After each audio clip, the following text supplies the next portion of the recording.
Hey, Techno Studs. Sometimes we want storage that's super fast, but we don't really care if it sticks around past the point in time we turn off our computer. Other times we want storage that's going to store a ton amount of information, a lot of information, but we don't really care if we have fast access to it. And then sometimes we want something in between, where we want something that can be stored for a long period of time, but we still want fast access to it. Well, these are different characteristics of the different media that we have and different purposes that we have. So in this lesson, let's go over different characteristics of storage. I will say that there are a lot of different ways we could describe the media that we use, different characteristics that this media has. I'm only going to cover a few ones that we really do need to know. So let's go over volatile, non-volatile, and read-only memory. The first characteristic is whether we want to store things just temporary, like in the case of RAM, we really don't want to store this long term. So when we turn off our computer, we want our RAM to actually do away with all of the data. We get a fresh start the next time, and there's no security concerns because the data goes away from the RAM. And so we really just want something that's temporary. And then we have something we want maybe to store long term. So we've got data that we store on something like a solid state drive. This is data that's going to remain even when we turn off the power. And so there's a long-term memory.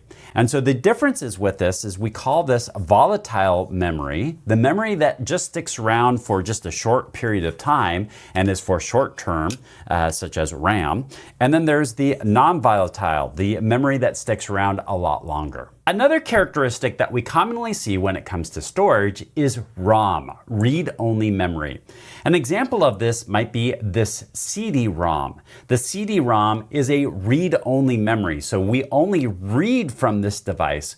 We don't really write. Now, there are some CDs that we can write to, but this particular one would be just a ROM, a read-only memory. That means that we can't write over this data, that the data is already on here and that it's not going to change at this point. Another example of read-only memory is some of the chips on our motherboard.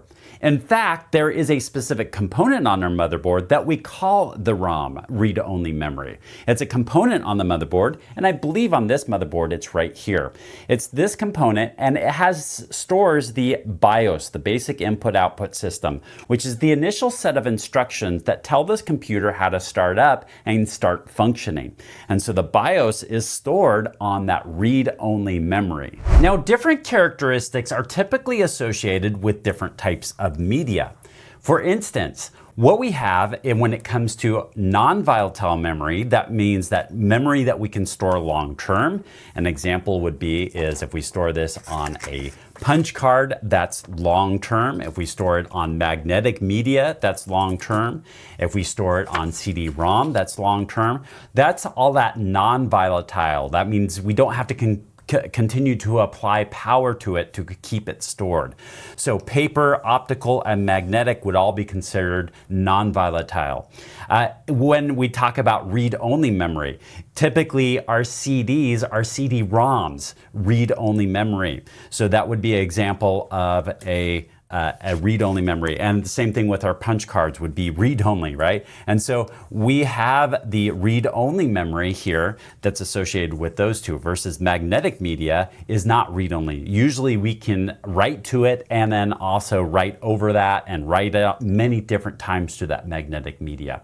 Solid state is interesting. Solid state can actually be volatile or non-volatile, and it could to also be read-only memory. So it could represent any one of those.